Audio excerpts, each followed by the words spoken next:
Set him up. Go! Waka Ama is outrigger canoeing.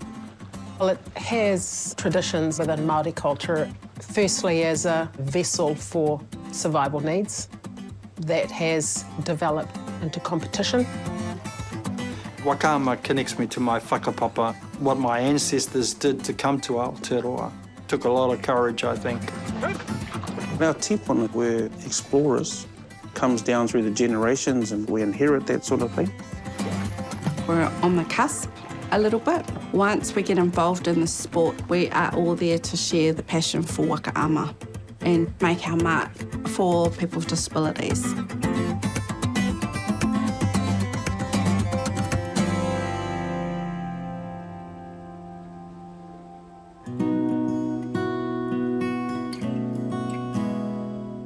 Twelve para-athletes have gathered at a Waka Ama training camp on Lake Rotoiti. The purpose of the training camp is to get us as fabulous as we can possibly be for the World Sprint Championship. It's being hosted in the UK. As a sport, Waka Ama would be difficult to beat in terms of being able to facilitate para-athletes participating. For some people, it gives them the opportunity to unleash the beast. But for many more people, the opportunity to participate in a group activity and the social aspects that come with that. And I suppose that's where you would see a lot of those values, whanaungatanga, the manaakitanga, all of that comes out.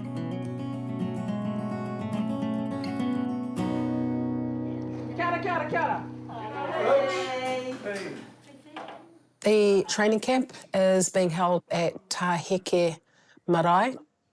We have a wide spread of people. We've got Mel down in Invercargill through to Wally up in Whangarei, through to Ahuriri out on the east coast and Ben out on the west coast and everybody else in between. And This camp is the last chance for Coach Corrina to get her team ready ahead of their big debut in London. As one of Aotearoa's top coaches, she has to use all her knowledge to bring together a mixed bunch of paddlers. Some have 20 years in the waka, others only 3 months. we're forming up 2 even crews. We've intentionally taken that tack with a thought of future ongoing development in mind, as opposed to going to one event to win a gold medal. This is about mana, as well as competition. A chance for the group to showcase their abilities to the world. Carl 1, Ben 2, Marquini 3, Wally 4, Christine 5. Te parata te rangatira, kahutia nui te whaia tupuna, mamaru te waka, manga taniwha te maunga, manga ta ore te awa, te pātu te hapu, Ngāti Kahu te iwi, ko Wally Noble tōku ingoa. I had a workplace accident at T4 level, which is here, so I'm paralysed from here down. So I come to the Kensington gym. I've been coming here for about 4 years now. The key aspects that I work on coming up to the London Games, sort of imitating the muscles that I'll be using in the waka. Not being able to use my core, I have to rely on shoulders and arms, which doesn't generate the power that I would have if I had core. So I've got to make sure my arms and shoulders are optimum and ready to go and be part of the team.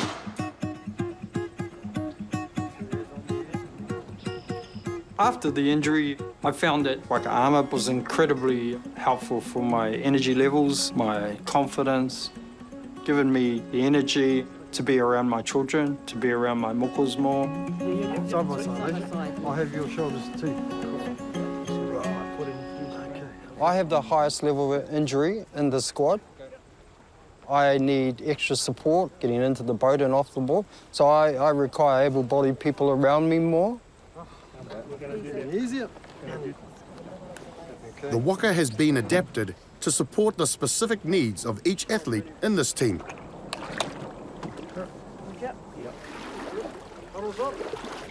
As the teams head out, Corrina wants to focus the paddlers on not getting disqualified.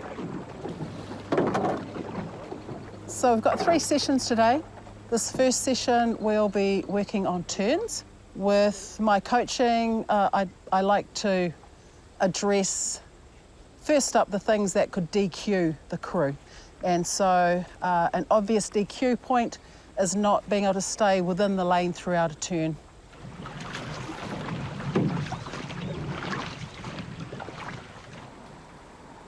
So once the turn starts, the crew essentially splits up into 3 separate teams at that point. 1 and 2 are their own team of turning the nose. 5 and 6 are their own team of turning the backside or the stern of the canoe. And 3 and 4 are powering the boat in whichever direction it's facing.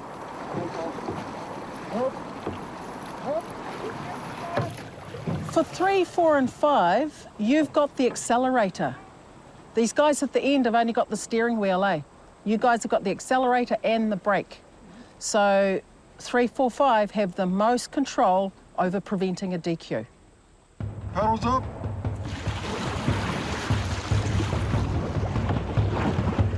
The course in the UK is a rowing course, and so they have had to set the lanes to 25 metres instead of 32. And so it's a quite different turn from the one that our paddlers are accustomed to having to do.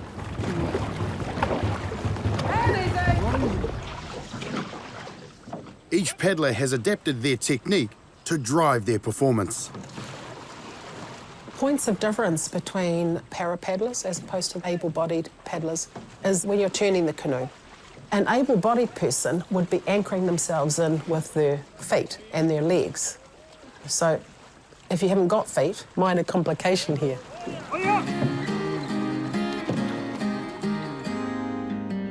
Kia ora, I'm Ben Hekanui from New Plymouth, Taranaki. I am a double amputee from a work accident. One above and one below the knee, and they call it a bilateral amputee.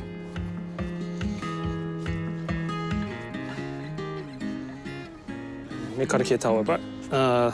Tūkua te wairewiki rere ki ngā taumata, hei arahi mā mātou mahi, me tā tātou whai ki ngā tikanga a rātou mā.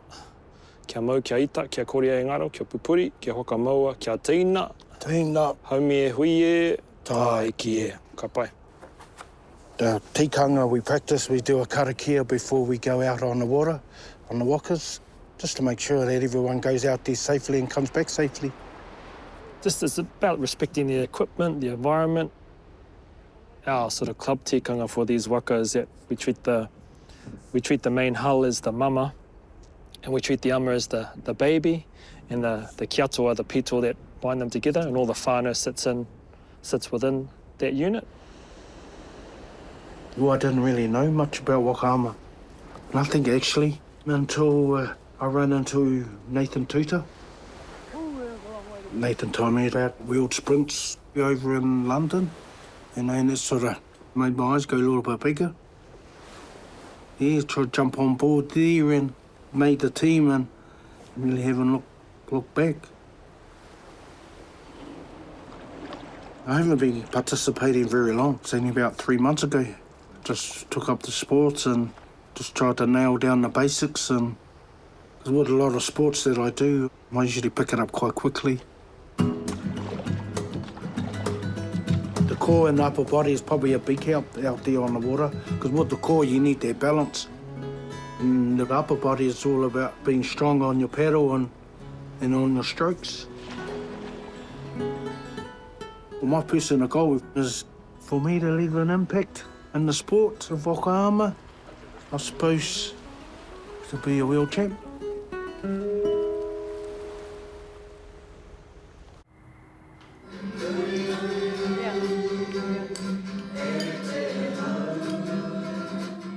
Nighttime at the Waka Ama camp gives the para-paddlers a chance to practice their waiata for the World Championship.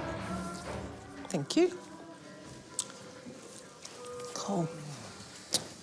So just while I've got some time away from the group, the key thing we should address is the combinations for each of the two crews.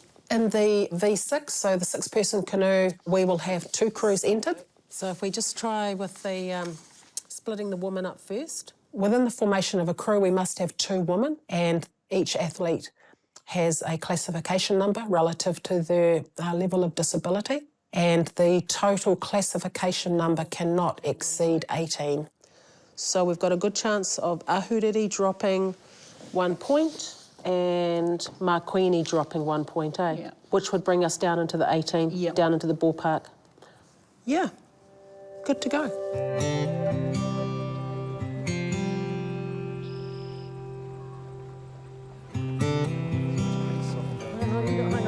Looking at your training times you were announcing. Ko Marquini Johnson toke ingoai. He uri ahau no tauranga moana, mai te rangi, nā te rangi nui. Nā te parau tainui, nā te kahununu hoki. My disability is cerebral palsy. As a person who's grown up with a disability, never being able to participate in sport and being able to do this, it's been awesome. So the thing I love about wakas is I've been privileged to being brought up in a te ao Māori environment. Knowing that waka and our first mode of transport was through waka, so for us it's a living and breathing function. And for a person with a disability who identifies as Māori, it's much more than that.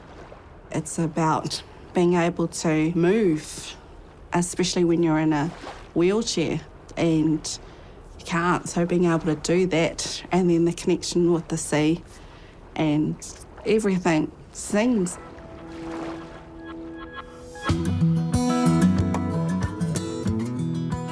With the team selection finalised, they maximise their time on the water, building strength and endurance. Nice, good job, gang.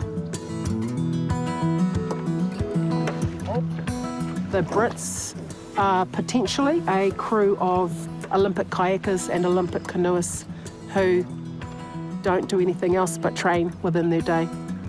The majority of our peeps, if not all of them, have day jobs or they're students. They don't have that luxury of being able to train all the time, whereas the Olympic kayakers will be funded and able to treat training as a job.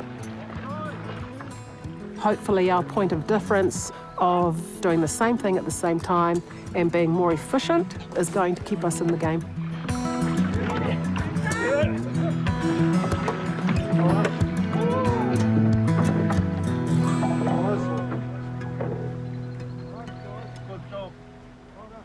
So, gang, the red flag goes up. Everybody in front of Pieta, I want you to have your paddles out to the side, actually, ready to put your brake in. He will give you a heads up, ready to hold. As soon as he says hold, you need to stop the boat running forward. Go! During the second session, we were focusing on starts, so the use of the flags and different parts of the start process. At the event, there's always a pre-start line, so that's signalled by a white flag, and then the red flag goes up so that the canoes can move up together to the start line. And then you're supposed to hold at that start line. If any canoe creeps across the start line, a black flag will go up. Black. Okay, so that would have been a DQ for both crews.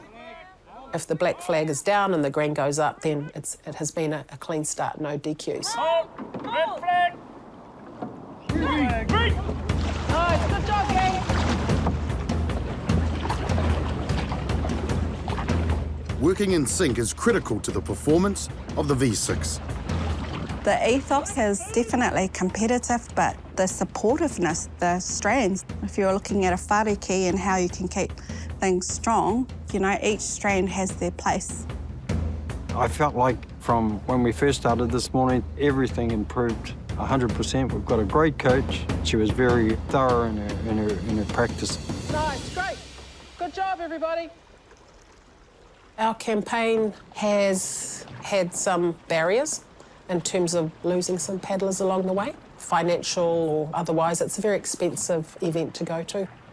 So As coach, I would always prioritise any aspect which puts us at risk of spending all that money, sitting in an aeroplane for 30 hours and then getting there and wah, DQ.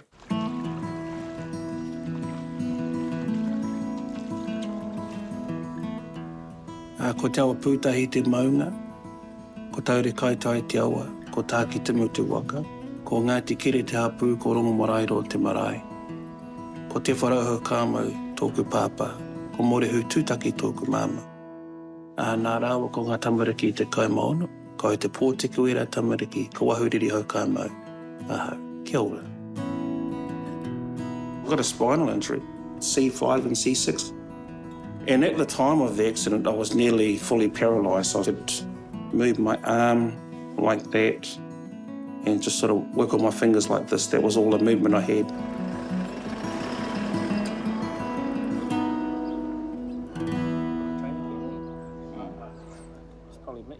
Prior to our accident, he was really physical and always out there doing things. Then he couldn't. And what Waka Ama has done is made him realise that he can. All over again. With no Angela, there's no me. There's just things that I can't do, and she's there to support me and help me and all that stuff. So all of these achievements, it's both of us. And on a wider scale, it's our whole whānau is also behind us. Mulaney's gotten hold of me to say, is there anything we need a hand with? As you might guess, travelling to London, it's not cheap. So the fundraiser we're holding today, it's a 24-hour, there's a lot of entertainment happening. We're having all-night karaoke, so during this time, I'll be on my machine. Yeah, so it's going to be a big day, and a big day again tomorrow. It's not just getting to the competition and racing. That's the easy part. People need all sorts of assistance. At the moment, the money's just not there. Really, I don't know how we manage. Well, we're doing it.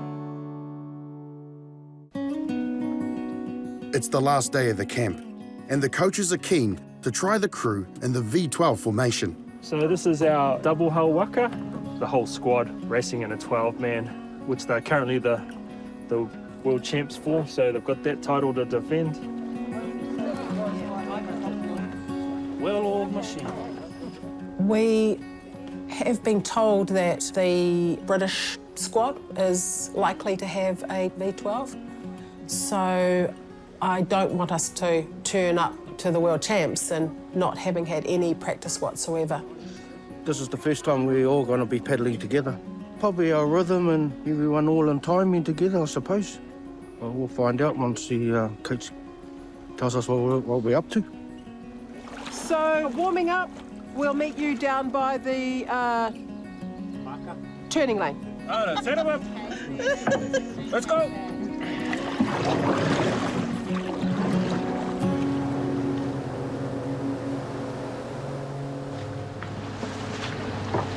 Up. So in a 6-person canoe, you're only having to keep everybody in one hull in time. In a 12-person, you've then doubled the challenge because you need to keep the 2 hulls in time. A lot of the British team are going to be Olympic kayakers. We will beat them if we're in time. So we're not just taking our timing off the hull that we're in. I want you to take your timing off your hull for one set. The next set, you change your focus to looking at following someone in the opposite hull. Amigos, go!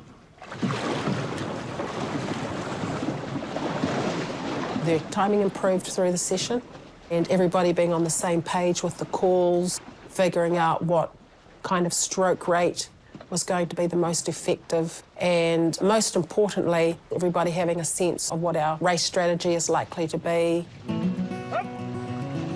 If the parapaddlers can put in a good performance in the V12, it might encourage the International Federation to develop more opportunities to compete. A significant aspect to our campaign is that development of competitive paddling for our parapaddlers. we can start to sow the seeds for more international competition. So there was quite a few times that we really clicked today. So we're really starting to get to know each other now. The comradeship is going to make for a good campaign when we get to the UK. We come together really quite good, eh? Was connecting quite well, you know, just before we go. You know that this is one of the important things, eh, when you go away to an event, connecting with each other. Awesome. Way better, gang, way better.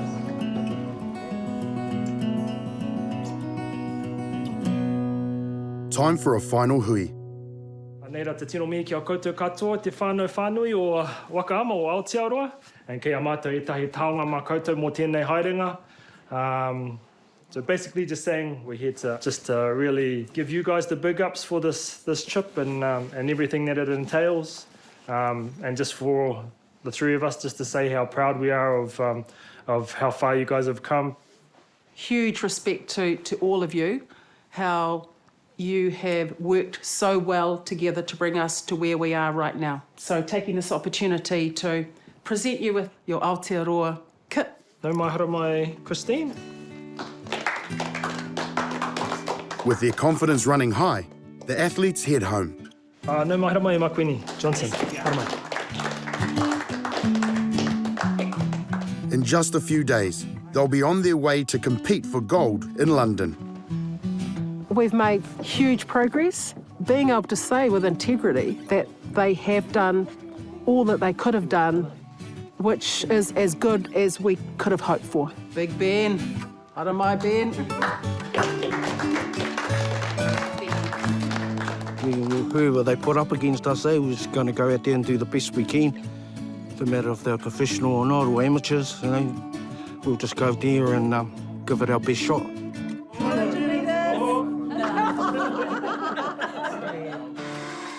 Next time, the team lands in London, the International World Championships. They hit the water with an aim to achieve gold against professional para-athletes.